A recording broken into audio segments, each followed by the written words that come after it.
Mi alma tiene sed de Dios.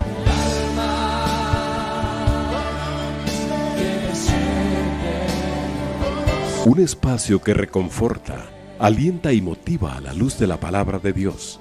Un espacio de clamor e intercesión por todos aquellos que hoy necesitan una palabra de aliento de parte del Dios Todopoderoso.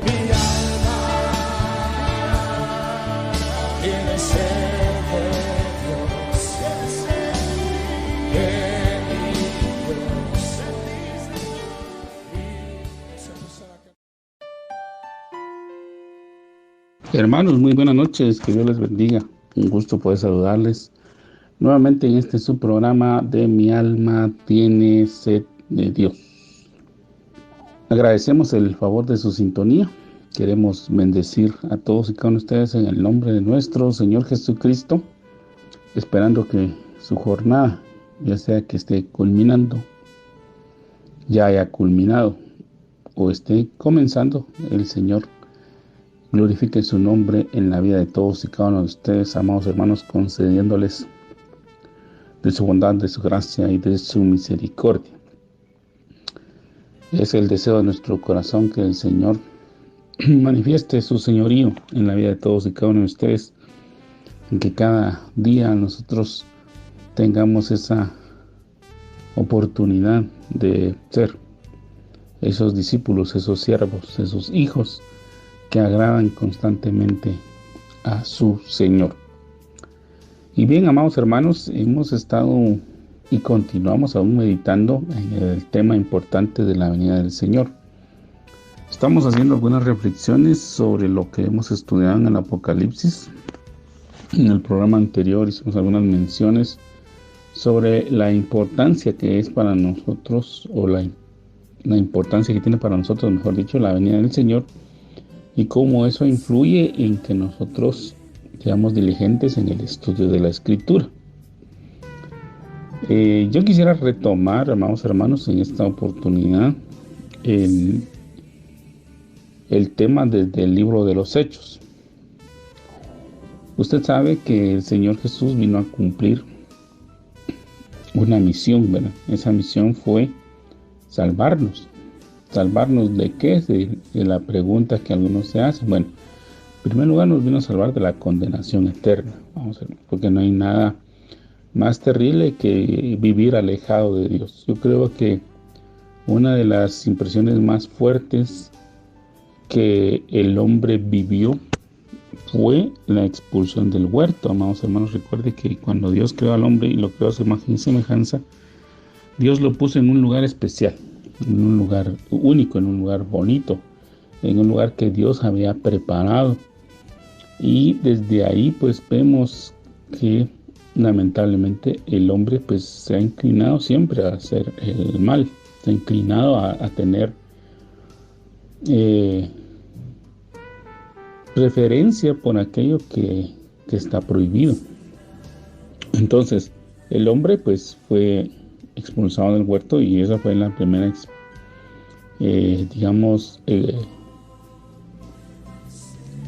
experimentación de lo que es vivir sin Dios.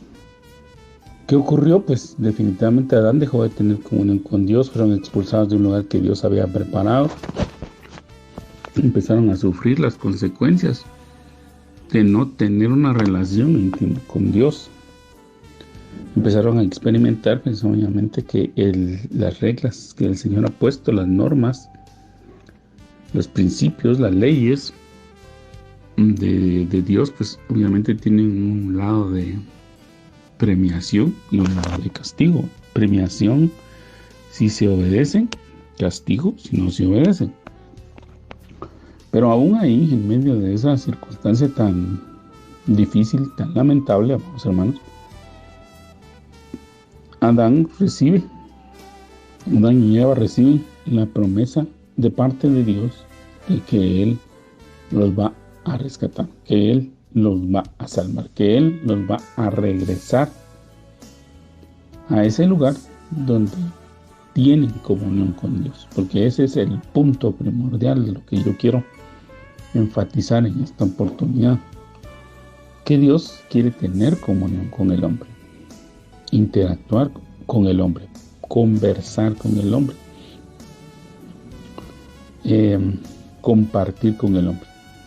¿De dónde saco esa idea? Bueno, usted puede leer en el Génesis, que cuando Dios creó al hombre, en Génesis capítulo número 3, vemos de que, bueno, capítulo 2 y capítulo 3, perdón, en esos dos capítulos se menciona que cuando Dios creó al hombre, Dios descendía a tener comunión con el hombre, ¿verdad?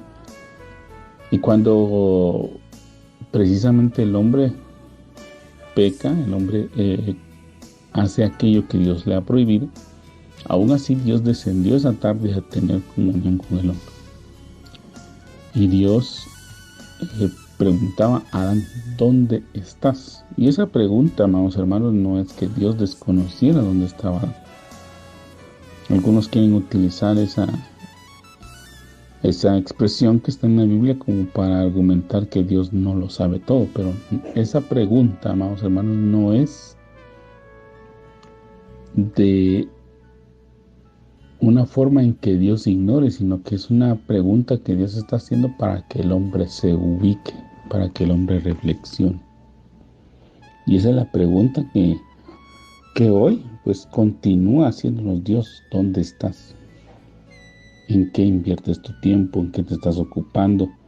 ¿Ya te diste cuenta en las circunstancias que te rodean, de la situación que estás viviendo, de la problemática que estás afrontando y que no has logrado salir por la mucha lucha que haces por tu cuenta sin tomarme a mí en consideración? Esa es una de las preguntas. Esa es, digamos que parte de lo que habría que desarrollar en esa pregunta. Yo le invito a hoy a que usted se le realice, como que usted tuviera a Dios enfrente de usted y le pregunte a usted, ¿dónde estás? Pero Dios descendió, amados hermanos, y le recuerda al hombre que Dios desea tener comunión con él. Y pues seguidamente el hombre también se percató de lo que estaba perdiendo al desobedecer a Dios. Bueno, ya eso lo mencionamos, no voy a redundar más en el tema.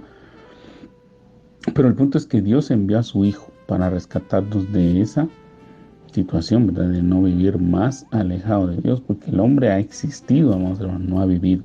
Ha existido, ha tenido una cultura de sobrevivencia y lamentablemente no vive hasta que rinde su vida al Señor, cuando vuelve a tener amistad con Dios, como lo dicen las cartas que Pablo escribe, y dirigido e instruido por el Espíritu Santo, que también viene de la boca de Dios. Y entonces el deseo de Dios, el anhelo de Dios es que todos volvamos a tener comunión con Él. Y para ello el Señor ha hecho prácticamente todo, ¿no? Se nos dio una promesa. Él preparó los tiempos. Él, como dice el libro de Gálatas, llegado el tiempo del cumplimiento de su promesa, envió a su Hijo nacido de mujer para que por medio de Él nosotros fuéramos rescatados. Sin embargo, amados hermanos, el Señor, como dice el libro de Hebreos en sus primeros versículos, no ha dejado de hablar nunca con el hombre. Dios habla en todo momento, en todo tiempo. Nos habla a través de la creación, nos habla a través de eventos, a través de circunstancias. El Espíritu Santo definitivamente continúa haciendo la obra que realizaba, amados hermanos, desde el comienzo de los tiempos, que aún en medio del caos el Espíritu de Dios se movía sobre las aguas. Eso usted lo puede ver en Génesis capítulo 1, verso 2. Entonces, amados hermanos, Dios pues está siempre al pendiente nuestro y nos está hablando de una u otra manera. A través de la creación, como lo repito, a través de eventos, a través de circunstancias y a través de la historia que el Señor nos ha hecho llegar de los acontecimientos más relevantes, definitivamente, amado hermano, porque Dios nos dejó una Biblia, nos dejó un escrito que nosotros llamamos Biblia, dentro del cual pues hay muchas facetas donde vemos la intervención de Dios y todo pues apuntando hacia la venida del Salvador, hacia Jesús, hacia Jesucristo, hacia el Mesías, hacia el Cristo, hacia el ungido, hacia el Mesías, hacia Yeshua, ¿verdad? recordándonos pues de que Dios cumple sus promesas. Pero a través de toda la Biblia vemos cómo Dios nos va enseñando y nos va mostrando que obviamente ese sacrificio que se va a realizar es un sacrificio que excede por mucho, amados hermanos, a cualquier cantidad de dinero, a cualquier cantidad de bienes, a cualquier cantidad de metal precioso que se pueda tener. Vemos pues en la simbología que Dios deja que en la realización de los sacrificios, amados hermanos, pues cada persona tenía que invertir. Y cuando Dios da formalmente la ley en el monte Sinaí, se la da a Moisés, vemos, amados hermanos, en el desarrollo, cuando usted lee el Éxodo, lee el libro de Números, y ve ya cómo se vierte en el libro de Levítico todo la tipificación de ofrendas animales, vegetales, minerales, etcétera, que se establecen ahí. Amados hermanos, continuamente cada persona tenía que dar una ofrenda.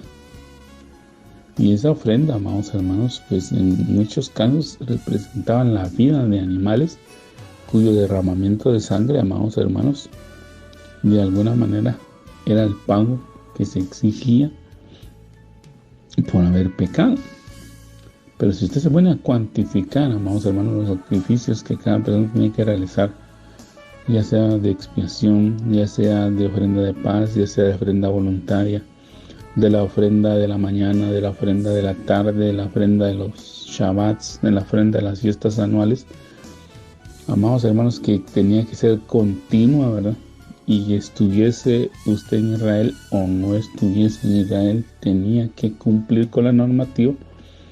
Se da cuenta, amados hermanos, que la cantidad de sacrificios que tiene que realizar es alto, haciéndole ver al hombre que era impagable de manera natural la salvación, el perdón de pecados que vino a conseguir el Señor Jesús. Entonces todo eso lo fue preparando Dios y está escrito ahí para que nosotros nos demos cuenta del amor de Dios, porque en todo el plan de salvación, amados hermanos, es Dios el que ha tomado la iniciativa. Lamentablemente el hombre ha continuado en un actuar contrario hacia Dios, es decir, no ha querido saber de Dios, no ha querido aceptar de Dios, y aún a veces en el caminar cristiano se tiene el inconveniente que las personas no se someten del todo a Dios, ¿verdad? Quieren seguir ejerciendo su propia voluntad, quieren seguir ejerciendo su propio señorío, siempre hay justificaciones, bueno, yo así soy, yo así nací, así vengo, así tengo que, Dios me ama así, Dios me tiene que soportar así, pero no es así, amados hermanos. Dios sabe, amados hermanos, en qué condición nos encontró, pero no es ni el deseo ni la voluntad de Dios que nosotros terminemos en esa misma condición, sino que cada día seamos transformados. Y para ello pues ha dejado una serie de, si usted me permite utilizar este término, aunque considero que tal vez no es el adecuado,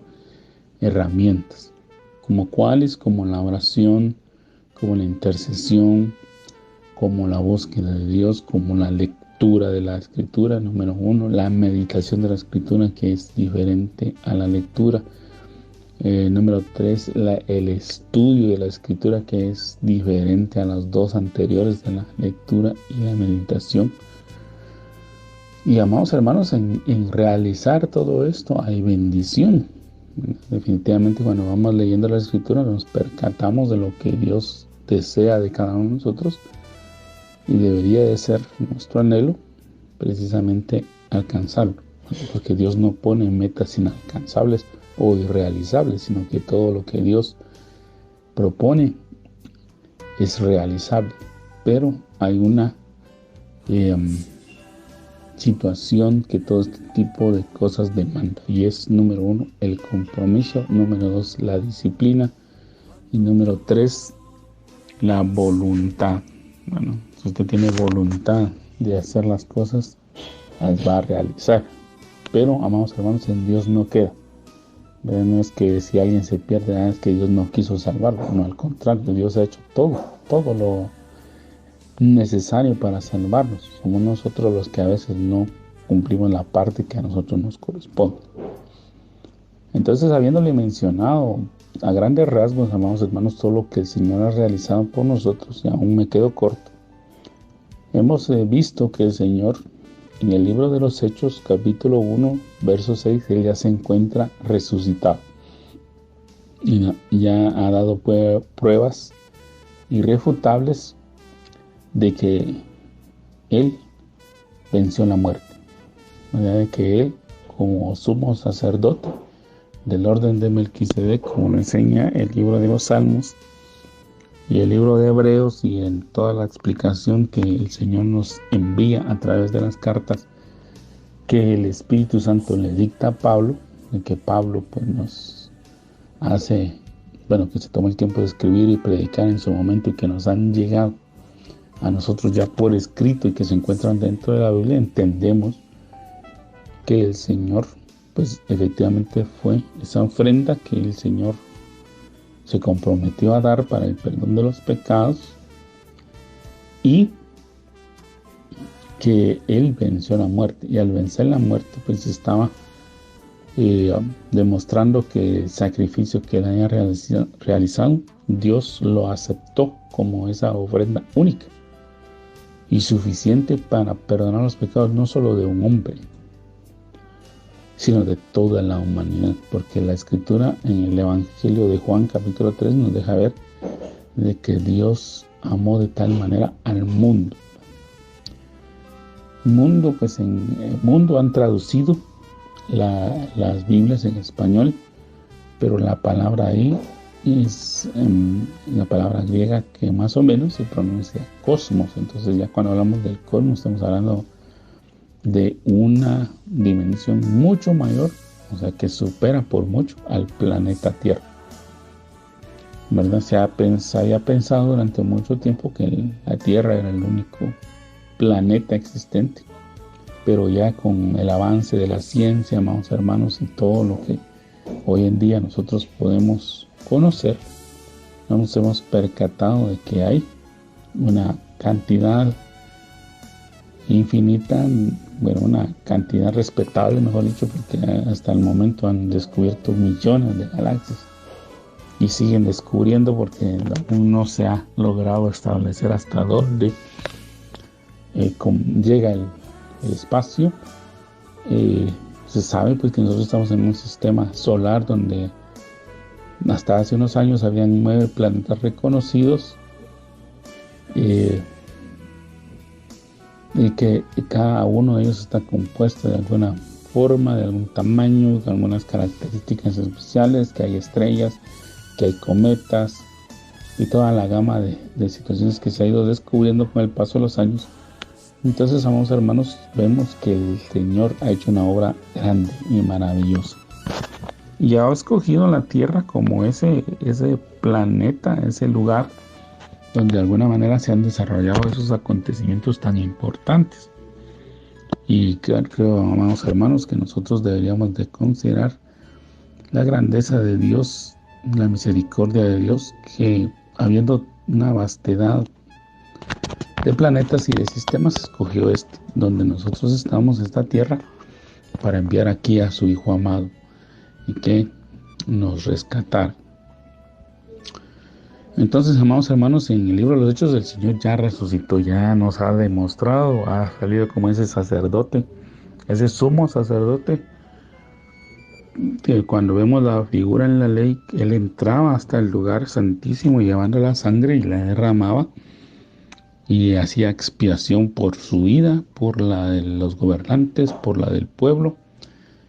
Y si el sacrificio era acepto, Él salía con vida del lugar santísimo, hacia el lugar santo, y luego hacia el atrio, y el sacerdote ya bendecía al pueblo. Si el sumo sacerdote no salía con vida, amados hermanos, pues usted puede ver que el Señor ya había establecido un mecanismo que en su vestidura Él iba a llevar unas campanitas, que cuando el sacerdote estuviera en movimiento, ¿verdad?, estuviera en acción, pues Él iba Así iba a escuchar, ¿verdad?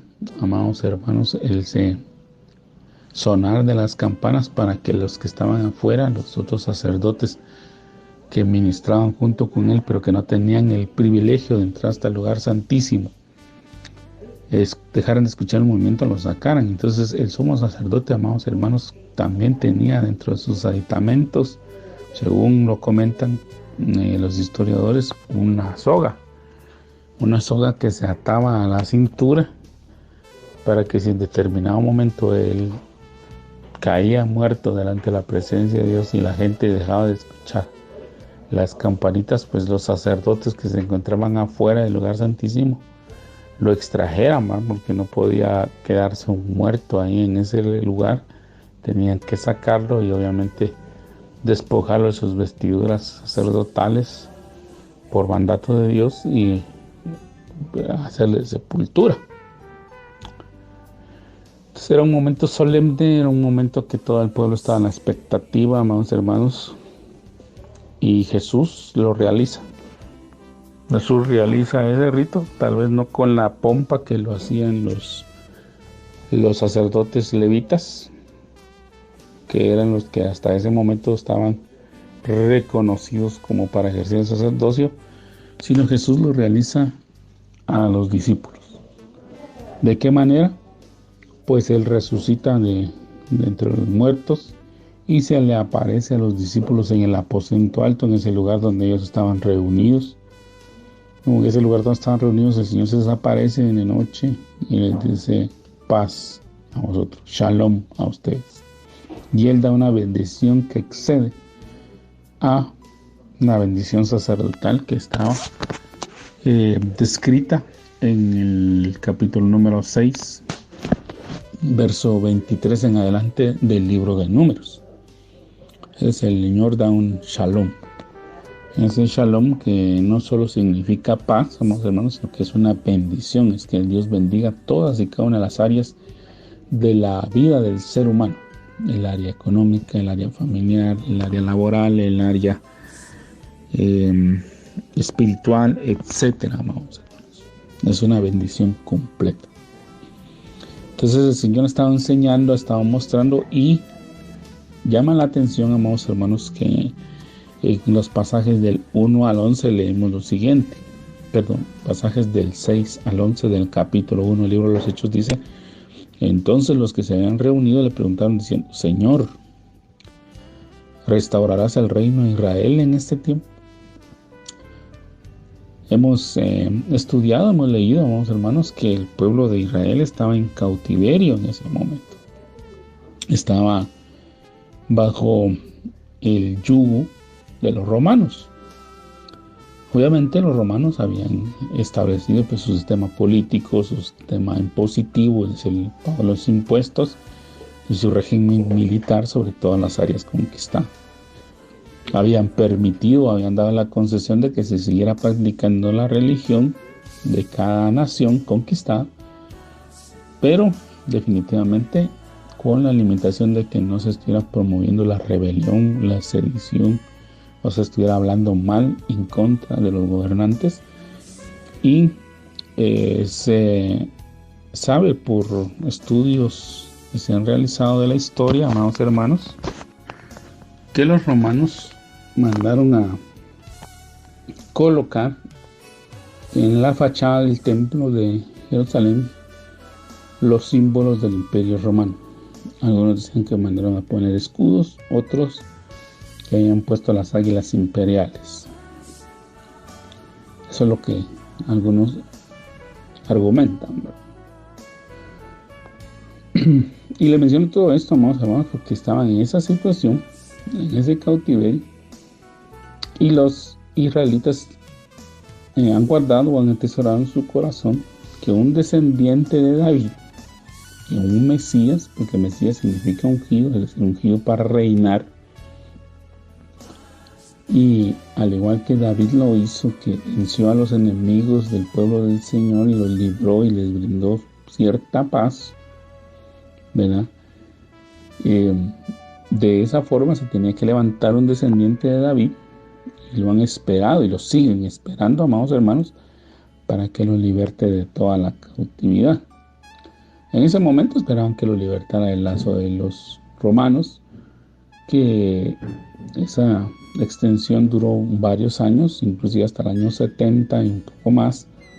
Después, obviamente, se levantan los macabeos y esa historia de rebelión que ha habido en Israel por la liberación del pueblo. Y amados hermanos, pues Israel y todo el mundo ha pasado por diversas tiranías.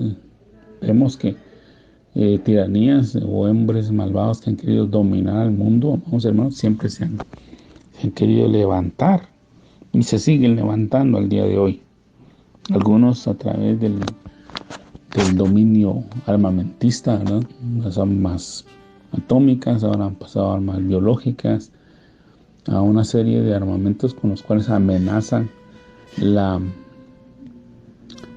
vida de toda la humanidad, ¿verdad? Que cada uno quiere imponer su señorío, sus costumbres, su forma de ver la vida, etcétera, etcétera.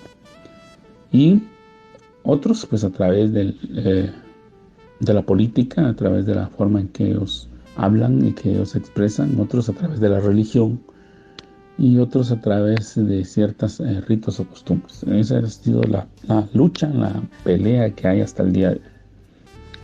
Entonces, amados hermanos, el pueblo de Israel está esperando un Mesías, lo sigue esperando. En ese momento, los discípulos, como israelitas que son, le preguntan al Señor, bueno, ¿vas a restaurar el reino de Israel? Ellos ya saben que es el Mesías, ya saben que el Señor les ha estado hablando de la faceta de su primera venida, que es la salvación del mundo, de los pecados, del yugo más grande que el ser humano ha tenido y que es el más antiguo, que es el del pecado, el de la perdición, el de la vida eterna sin Dios. Ese es el yugo más grande. Entonces ellos pensaron, bueno, ahora ya hizo la primera parte, va a realizar la segunda, pero el Señor deja advertido que no, que a ellos los estaba preparando para que desarrollen una medida mayor, la comisión que Él realizó en su primera venida. Y les dice, no os toca a vosotros saber los tiempos o las sazones. Es decir, amados hermanos, que Dios siempre se ha reservado un tiempo y un lugar para cada una de las cosas. A los apóstoles no les correspondía en ese momento saberlo. Y dice que el Padre puso en su sola potestad. El Padre es el que ha tomado el control de los tiempos. Sin embargo, le dice, pero recibiréis poder cuando haya venido sobre vosotros el Espíritu Santo y me seréis testigos en Jerusalén, en toda Judea, en Samaria y hasta lo último en la tierra. Entonces el Señor les da el plan de lo que ellos tienen que realizar, es decir, les da la misión y la visión de lo que tienen que hacer durante el tiempo que Él va a los cielos, ¿verdad? Porque en este momento, amados hermanos, en el contexto, vamos a ver que el Señor está dando un discurso para separarse de sus discípulos, porque Él se va a los cielos. ¿A qué? A esperar el tiempo o la sazón que el Padre indica para que Él venga de nuevo. Y mientras Él está con el Padre, nosotros, los discípulos, los que estamos comisionados, que somos toda la iglesia, amados hermanos, está hablando solamente de los 11 que eran en ese momento, sino de toda lo que llegamos a formar parte del cuerpo de Cristo. Tenemos que ser testigos, es decir, hablar acerca del que cambió nuestra vida, del que cambió nuestra existencia, del que nos salvó, del que nos perdonó, del que nos libró de la condenación eterna. Predicar esas buenas nuevas, anunciar la obra redentora de Cristo, de Jesús, de Yeshua, del Mesías, del ungido. Y pues en ese momento, a manera de una espiral que se va desarrollando, amados hermanos, le dice, bueno, ustedes tienen que empezar en Judea, luego en Jerusalén, Judea, Samaria y hasta lo último en la tierra. Es decir, que se tiene que ir desarrollando. Va a ser si se me permite utilizar esta expresión, iba a ser una bomba expansiva, ¿verdad? Que iba y tiene que llegar hasta lo último de la tierra. Y habiendo dicho estas cosas, viéndolo ellos, fue alzado, y le recibió una nube que le ocultó de sus ojos. Y estando ellos con los ojos puestos en el cielo, entre tanto que él se iba, he aquí, se pusieron junto a ellos dos varones con vestiduras blancas, los cuales también les dijeron: varones galileos, ¿por qué estáis mirando al cielo? Este mismo Jesús, que ha sido tomado de vosotros al cielo, así vendrá, como le habéis visto ir al cielo. Entonces, amados hermanos, pues obviamente los discípulos están teniendo una visión, pues, maravillosa, ¿verdad? Asombrosa. Yo creo que cualquiera de nosotros se hubiese tomado ese mismo tipo de situación y quedarse con los ojos pegados en el cielo y la boca abierta, de ver cómo el Señor era tomado y era llevado hacia los cielos mientras Él estaba en la tierra. Pues difícil desprenderse de su Señor, sobre todo sabiendo que ya lo habían perdido, que lo habían visto morir en una de las ejecuciones más cruentas que han existido sobre la humanidad. Pensar que estaba muerto y Él se levanta y se presenta vivo y está con ellos durante 40 días enseñándoles. Entiendo que hasta cierto punto esta situación ha sido dolorosa para ellos, pero también estaban confundidos con el asombro y con muchos sentimientos que en ese momento seguramente colisionaron. Pero aquellos varones que se aparecieron, aquellos ángeles, porque seguramente eran seres divinos, les dice que este Jesús, este mismo Jesús que ha sido tomado de vosotros al cielo, así vendrá como la habéis visto ir al cielo. Entonces, amados hermanos, yo aprecio aquí que el Señor lo que está diciendo es que el Señor, así en la misma forma que Él se fue, es decir, con esa fisonomía de una persona de más o menos 33 años, como se le estima, de 30 y 33 años, en plena juventud, con pleno vigor, con plena fuerza, de esa misma forma Él va a venir. Esa es una de las primeras diferencias comparándola contra la primera venida. En la primera venida Él ya vino en una situación de vulnerabilidad, porque Él sufrió, pues obviamente, amados hermanos, el tener que venir a este mundo en la forma de un baby, de un bebé. Esa debilidad, esa fragilidad, mejor dicho, esa fragilidad que todo ser humano experimenta, porque el ser un bebé pues no está indefenso, uno depende en su estado de bebé y algunos años de la niñez, parte de la adolescencia, de la protección de los padres, ¿no? Del cuidado de los padres. Son los padres los que tienen que brindarle la protección al niño y aparte pues brindarle todo lo relacionado con el desarrollo de ese niño, la alimentación, el cuidado higiénico, etcétera, etcétera, etcétera. Entonces Jesús se va a manifestar ya como un hombre que ha vencido la muerte, alguien que ha demostrado que es el Hijo de Dios. Ahora bien, desde el capítulo 14 del Evangelio de Juan, que es el Evangelio donde se nos deja ver la faceta de la divinidad de Cristo. Sabemos que hay 4 evangelios, amados hermanos, oficialmente reconocidos, ¿verdad? Y que tienen testimonio de que hablan la verdad sobre lo que Jesús realizó. Y a pesar de que en los últimos años hay mucha gente que ha tratado de promover, amados hermanos, o tratado de utilizar argumentación como la siguiente, que han aparecido textos antiguos que fueron excluidos de la Biblia, como dicen ellos, en que son evangelios de otros ministros, o que se le atribuye a otros ministros que tuvieran una relación estrecha con Jesús, como lo dicen, que no fueron incluidos dentro de la Biblia, a través de utilizando estos textos o tratando de confundir a la cristiandad, dicen que estos textos hablan sobre aspectos de la vida de Jesús que escandalizan a la iglesia o que nos dejan ver de que Él no es del todo divino. Entonces, amados hermanos, yo tengo que mencionar esto porque obviamente, amados hermanos, ese ataque, esa infiltración, ese deseo de desinformar al pueblo, de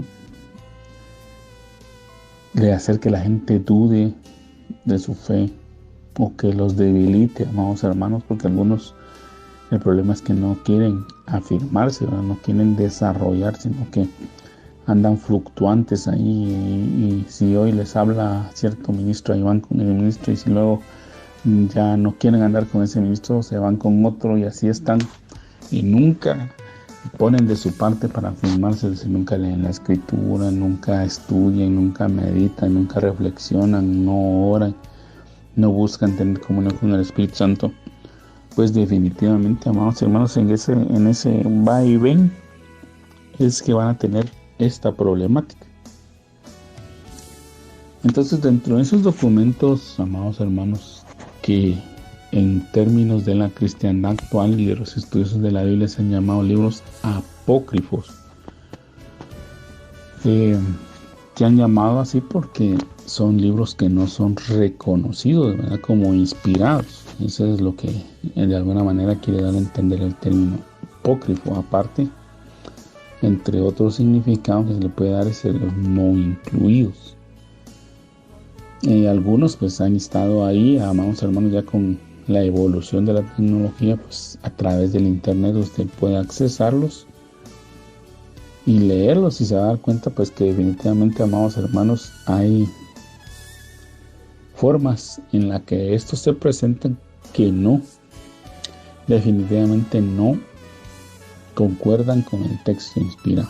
Algunos fueron escritos en Egipto, otros fueron escritos en lugares muy apartados de donde se desarrolló la verdadera historia, que fue Israel, ¿verdad? No podemos negar que toda la historia de la humanidad tiene de alguna manera relación directa con Israel.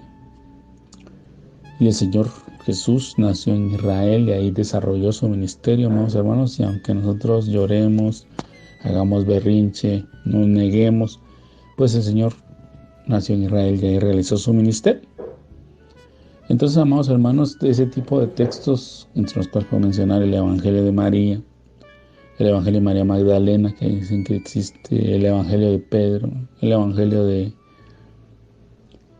Bernabé, o las cartas de Bernabé, como le dicen algunas, el Evangelio ese que se intentó hacer popular hace unos años atrás, que es el Evangelio de Judas, amados hermanos.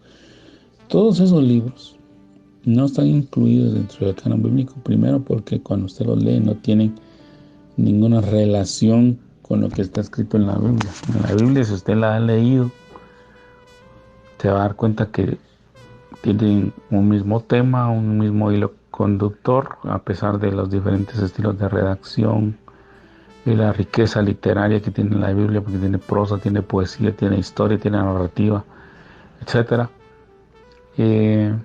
A esos libros no encajan. Es como querer poner en un rompecabezas donde va una pieza redonda, una pieza cuadrada. Nunca lo va a poder poner, hermanos.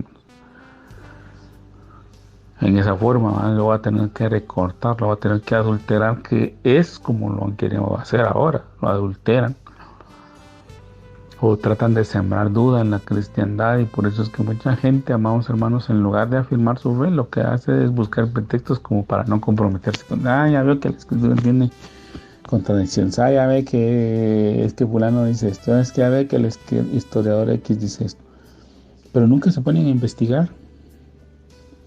Y, amados hermanos, una de las bendiciones que Dios nos ha dado a todos y cada uno de nosotros es que tenemos esa capacidad investigativa. Y usted puede realizarlo. Si usted quiere hacerlo, hágalo. Si usted considera que usted tiene dudas y que la Biblia no lo satisface, pues empiece a investigar y va a llegar a la conclusión que al final la Biblia es un libro que Dios escribe y que está completo, que no tiene contradicciones. Pero yo quiero que usted llegue a esas conclusiones pues, cuando usted investigue, cuando usted se esfuerce, cuando usted sea diligente y busque, ¿verdad? Entonces, esos evangelios, amados hermanos, definitivamente no tienen nada que ver, o esos textos que no tienen nada que ver con el texto bíblico, pues obviamente, amados hermanos, hay que, si usted quiere leerlos, léalos por cultura general, pero no puede equipararlos al texto reconocido. Entonces, el evangelio de Juan es el evangelio que nos habla de la divinidad de Jesús. Esa es la característica principal de este evangelio. Es diferente de los demás.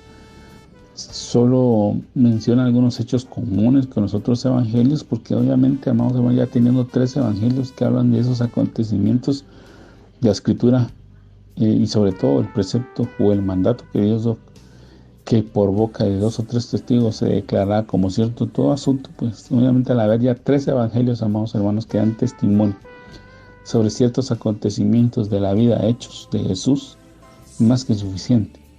El evangelio de Juan pues nos habla de la divinidad de Jesucristo, nos habla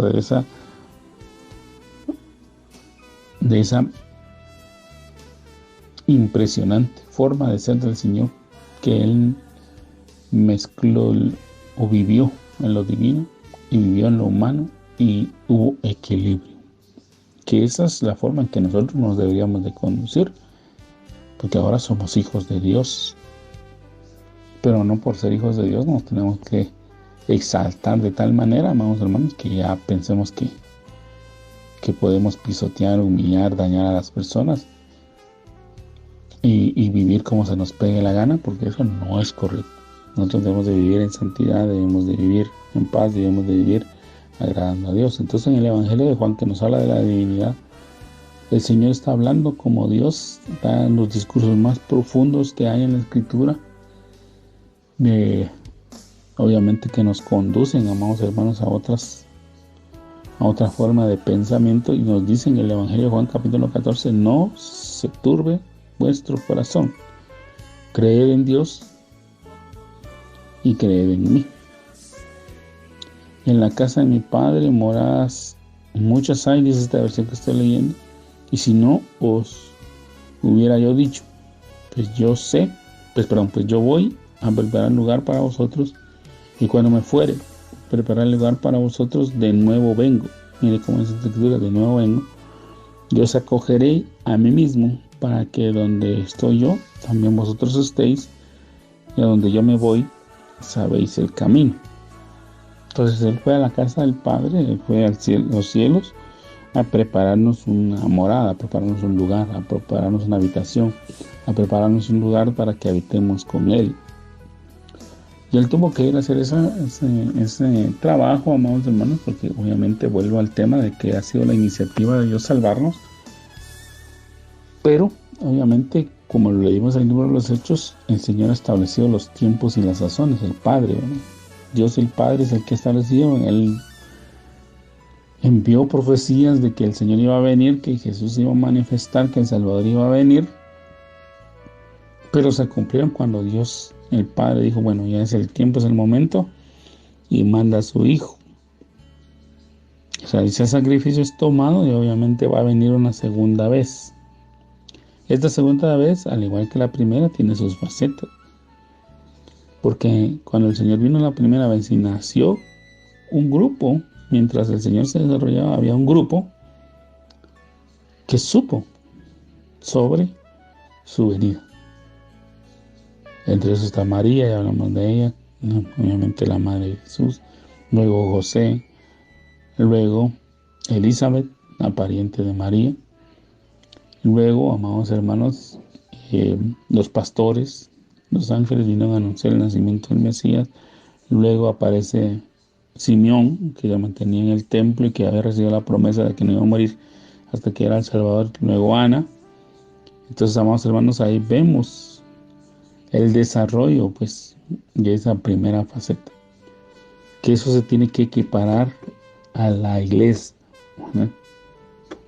A la iglesia, a la venida que el Señor realiza por su iglesia.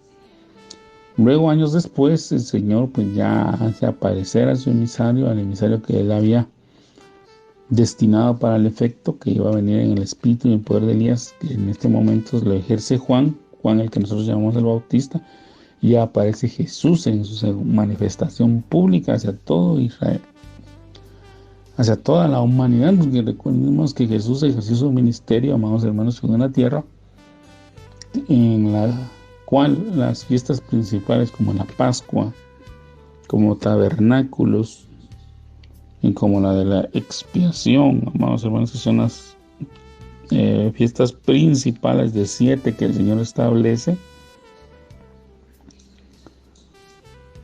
siendo Jerusalén un lugar que ha sido como visitado, mejor dicho, que ha sido el lugar donde convergen, donde se juntan, donde se reúnen muchas naciones.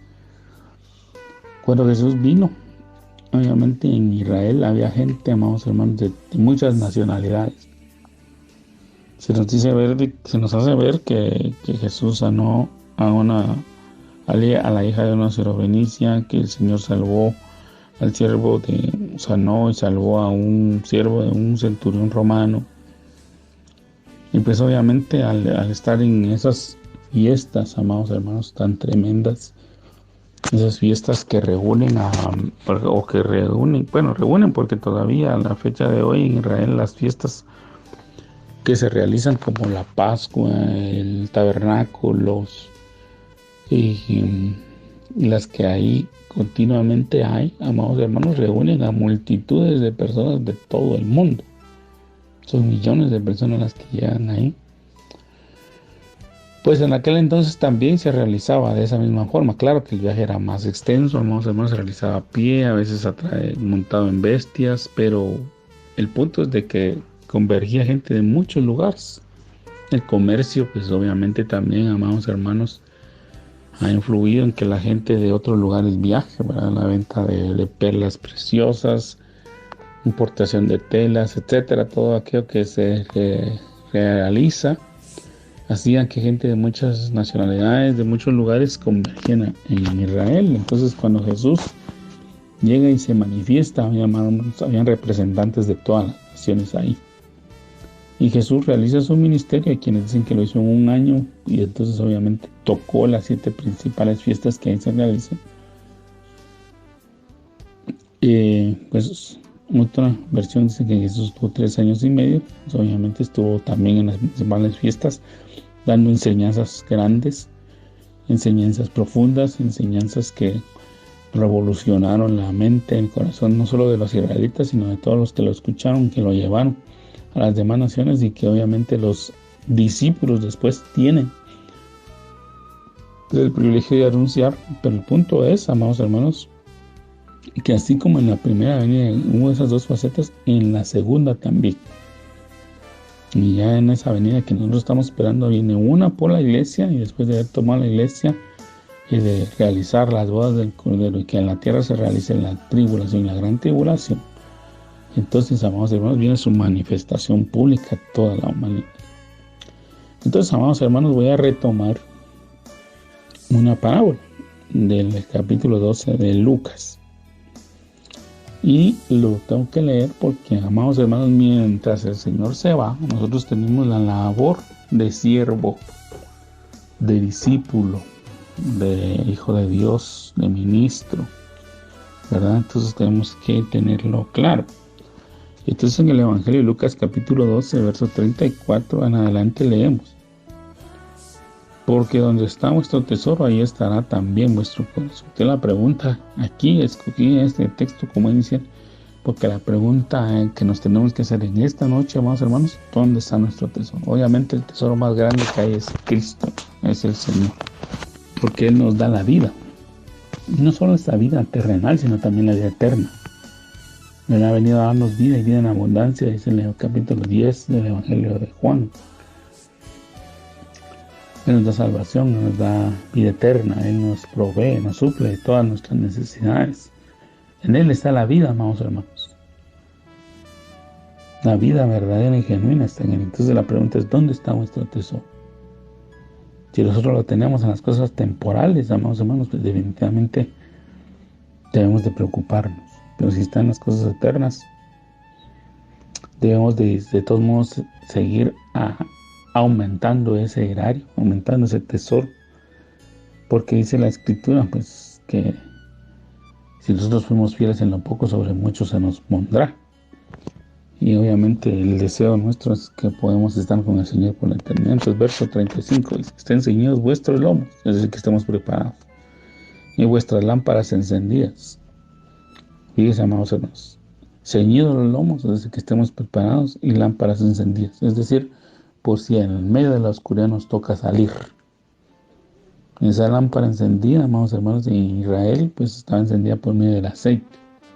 En este caso, en el nuestro, debe estar encendida por el Espíritu Santo, que es figura. Mejor dicho, el aceite es figura de la presencia del Espíritu Santo en el creyente. Esa es la expresión correcta, disculpe. Y dice: y vosotros sois semejantes a hombres que aguardan a su Señor, a que su Señor, regrese de las bodas, para que cuando llegue y llame, le abran enseguida. Bienaventurados aquellos siervos a los cuales su Señor, cuando venga, halle velando. Y de hecho, amigos hermanos, aquí que velando no es que no durmamos, ¿verdad? Yo sé que a veces usted no duerme por las penas, porque pues, a veces nos ha tocado así, ¿verdad?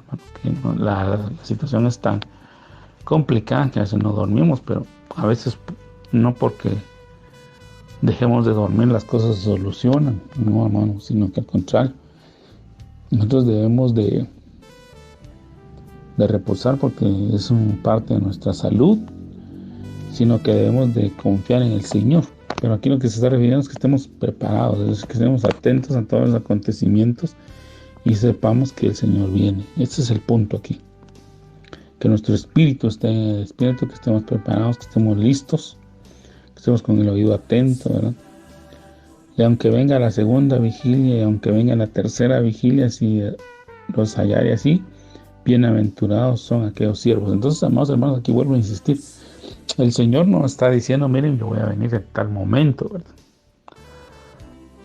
En las vigilias, por ejemplo, tenemos de dos tipos. Los romanos dividían la noche en 4 vigilias. ¿Ya? De 3 horas cada una, de 6 a 9, de 9 a 12, de 12 a 3 y de 3 a 6. Así es como los romanos dividían las vigilias. Los judíos lo dividen en 3, de 6 a 10, de 10 a 2 y de 2 a 6. Entonces, amados hermanos, tenemos que entender que cuando el Señor nos habla de las vigilias, nos está hablando de que en cualquier momento puede venir, pero nosotros debemos estar atentos. Y a veces, amados hermanos, cada una de esas vigilias tiene su complicación. Y también depende del tipo de actividad que usted realice. Aquellos hermanos que realizan actividades físicas, definitivamente la vigilia de las 6 a las 10 o de las 6 a las 9, dependiendo del sistema que apliquemos, sea romano, sea el judío, pues él va a querer dormir temprano porque viene cansado. Algunos sienten más pesada la vigilia entre las 9 a las 12 o de las 10 a las 2, pues obviamente por lo difícil, amado, que es. Algunos piensan que la jornada de las 2 a las 3 o de las 2 a las 6 es la más complicada, ¿no? Porque da más sueño, por el frío, por el cambio climático, etc. Pero lo que el Señor nos está diciendo es que independientemente de la dificultad que nos toque afrontar, estemos preparados. Si nosotros estamos en un mundo que está afrontando dificultades, vamos a más donde la oscuridad se puede ver. ¿Por qué? Porque la gente anda en pecado, anda en maldad, en altivez, en soberbia, en orgullo, en vanidad. No hay respeto por la vida humana, no hay respeto por los principios, no hay respeto por los valores, no hay respeto de nada, ¿no? Incluso ahora usted escucha a las personas y el lenguaje que utilizan es denigrante, es insultativo, es menospreciativo. Es complicado, amados hermanos. Entonces debemos de humillarnos delante de Dios y pedir perdón. Estamos viendo esta situación. Entonces, amados hermanos, en cualquiera de las vigilias que el Señor decida venir, nosotros tenemos que estar velando. Debemos estar preparados. Ese es el llamado que Dios hace. Dice aquí, por eso es una advertencia, en el verso 39 del capítulo 12 de Lucas. Pero sabed esto, que si supiese el padre de familia que ahora el ladrón habría de venir, velaría ciertamente y no dejaría minar su casa. Entonces hace esta comparación, amados hermanos, porque si nosotros nos atrevemos de alguna manera a prepararnos contra el robo de cosas materiales y temporales, que yo entiendo, amados hermanos, que tienen su costo, ¿verdad? Que representan el esfuerzo de muchos años de trabajo de usted, de su familia, de todos los que la congregan, o tal vez su padre se lo heredó. Yo no estoy menospreciando eso, sino que lo que quiero decirle, amados hermanos, es que así como usted se atrevería si usted recibe un aviso de que el ladrón, por ejemplo, por mencionar algo, que el ladrón, le llegara a usted un aviso de que los ladrones vienen entre las 10 de la noche y las 11, pues usted estaría ahí preparado, ¿no? Tendría perros, tendría palos, tendría toda la gente despierta, habría reforzado las ventanas para que no se abran, las puertas estarían con candado, usted tal vez tendría perros de los más bravos, ¿verdad? Doberman, Rottweiler, alguna raza que ataque a los extraños, y usted estaría ahí al pendiente, amados hermanos, para que no minen su casa. Pues cuánto más no deberíamos de estar preparados para recibir a aquel que nos va a llevar a los cielos y que estemos con él por la eternidad, donde hay tesoros y bienes eternos, amados hermanos, que no son temporales, porque aquí, mientras estemos en este mundo, amados hermanos, todo es temporal. Las riquezas son temporales, no siempre tiene usted riqueza. Si las tiene ahora, gloria a Dios, alabe a Dios, glorifique a Dios, administrelas bien. Pero si en algún momento usted tiene que andar con cierta alimentación, pues también sea sabio y prudente y dele gloria a Dios, porque Dios es el que nos provee y nos suple, ¿verdad? Todo que no tengamos nuestro gozo dependiendo de lo que tengamos en el banco, en la cuenta o en la bolsa o en la cartera, sino que nuestro gozo esté constante sabiendo que nuestra riqueza está en los cielos, porque de ahí viene nuestro Salvador. Entonces, amados hermanos, dice aquí, vosotros pues también estar preparados, porque a la hora que no penséis el Hijo del Hombre vendrá. Entonces Pedro le dijo, Señor, ¿dices esta palabra a nosotros o también a todos? Entonces miren, Pedro quiere saber su responsabilidad. Obviamente, amados hermanos, yo creo que la respuesta es más que obvia. En la parábola era para los discípulos, para los comprometidos. El mundo no está esperando al Señor. El mundo no quiere saber nada del Señor, amados. Yo no conozco a nadie, por lo menos yo nunca he conocido a alguien del mundo que me pregunte acerca del Señor. Usted va y le habla del Señor y a veces pues tiene que encontrarse con la pared, o se topa con la pared, mejor dicho, de que él no quiere saber nada del Señor. Porque piensa que es una religión, porque piensa que es un mito, porque piensa que y empieza a darle una serie de pretextos. Pero el creyente sí. Yo pienso que lo más natural entre los creyentes debería ser que sepamos más del Señor. Y cuando estamos hablando del Señor, mostremos respeto, reverencia, interés, amados hermanos, y que cuando alguien se atreve a hablar del Señor, por lo menos que se haya preparado, porque he tenido con mucha pena y mucha tristeza oír a personas que a veces lo que están hablando son puras imaginaciones, amados hermanos. Son cosas que no tienen base bíblica o que son malas interpretaciones de la Escritura. Entonces que el Señor le responde: ¿quién es el mayordomo fiel y prudente al cual su Señor pondrá sobre su casa para que a su tiempo les dé ración? Bienaventurado aquel siervo al cual cuando su Señor venga le haya haciendo así. En verdad os digo que le pondrá sobre todos sus bienes. Mas si aquel siervo dijera en su corazón: mi Señor tarda en venir, y comenzara a golpear a los criados y las criadas, y a comer y a beber y a embriagarse, vendrá el Señor de aquel siervo en día que éste no espera y a la hora que él no sabe, y le castigará duramente y le pondrá con los infieles. Aquel siervo que que conociendo la voluntad del Señor no se preparó, ni hizo conforme a su voluntad, recibirá muchos azotes. Mas el que sin conocerla hizo cosas dignas de azotes será azotado poco. Porque a todo aquel a quien se haya dado mucho, mucho se le demandará, ya que mucho se le haya confiado, más se le pedirá. Entonces, amados hermanos, la respuesta es obvia aquí. A los discípulos, a los que están comprometidos con el Señor, a los que tienen que administrar las cosas espirituales y darlas a los demás. Entonces vamos a continuar con este tema en el siguiente programa. Mientras tanto, amados hermanos, que el Señor le guarde, que el Señor le bendiga. Le agradezco el favor de su sintonía.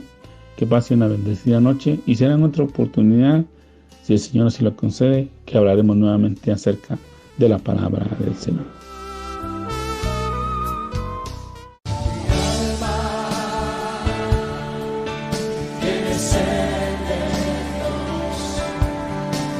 Hemos presentado Mi alma tiene sed de Dios.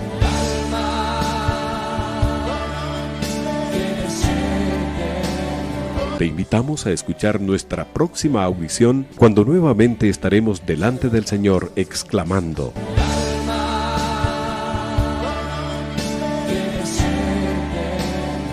Mi alma tiene sed de Dios. No te lo pierdas.